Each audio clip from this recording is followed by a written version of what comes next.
So just where were the Supreme Court judges today? That is the debate that has preoccupied the minds of many Kenyans after a quorum hitch caused the collapse of a case against tomorrow's presidential election.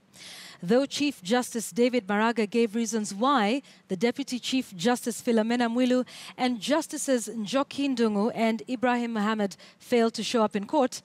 No explanation was given for the absence of Justices Jackton Ojwang and Smokin Wanjala. Patrick Amimo has more. Lawyers representing various interest groups in the October 26th controversial election converged at the Supreme Court of Kenya. 3 activists had filed a petition seeking to cancel the election over illegalities. The court had treated the case as a matter of urgency and had to sit despite the government having declared Wednesday and Thursday public holidays. At 11 o'clock in the morning, Chief Justice David Maraga and Justice Isaac Lenaola walked into the chambers and said the petition could not proceed to hearing.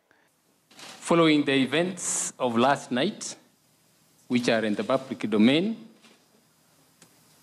the Honorable, the Deputy Chief Justice and the Deputy President of the court is not in a position to come to court.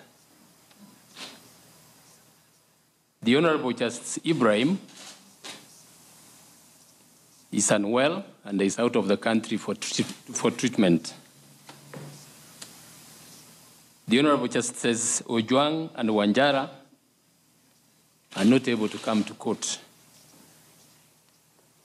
The Honorable Justice Njoki Ndung'u is out of Nairobi and has been able to get a flight back to Nairobi in time for the hearing of this matter.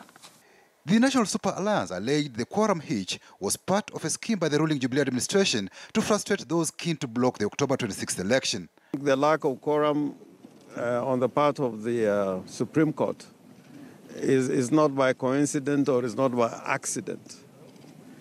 The gazettement of the 25th of October as a public holiday was part of the design to make sure that these proceedings would not take place.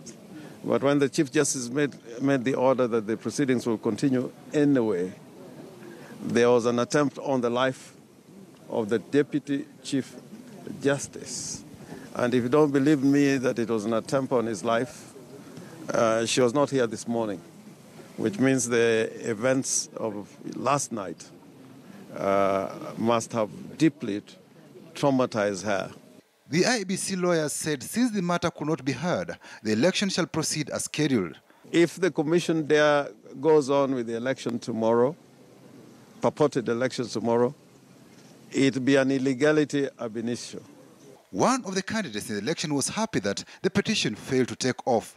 My argument ilikuwa tunatakiwa tumalizane na siasa, tuendelee na mbele, biashara zimeenda chini, starvation is around the corner kwa sababu mvua haijakuja.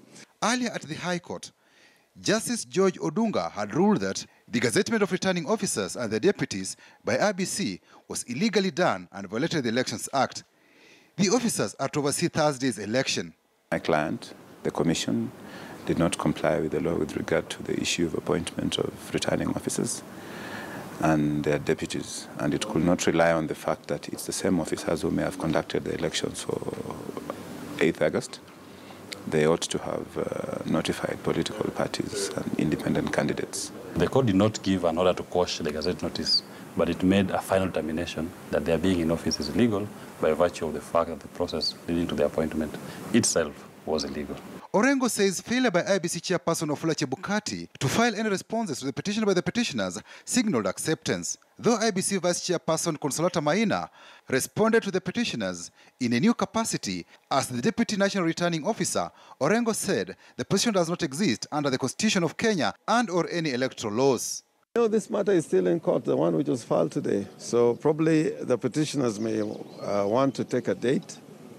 And obviously, riding on the decision the High Court has made today, that there are no returning officers, competent returning officers in place, it would render any election, until that matter is regularized, to be illegal.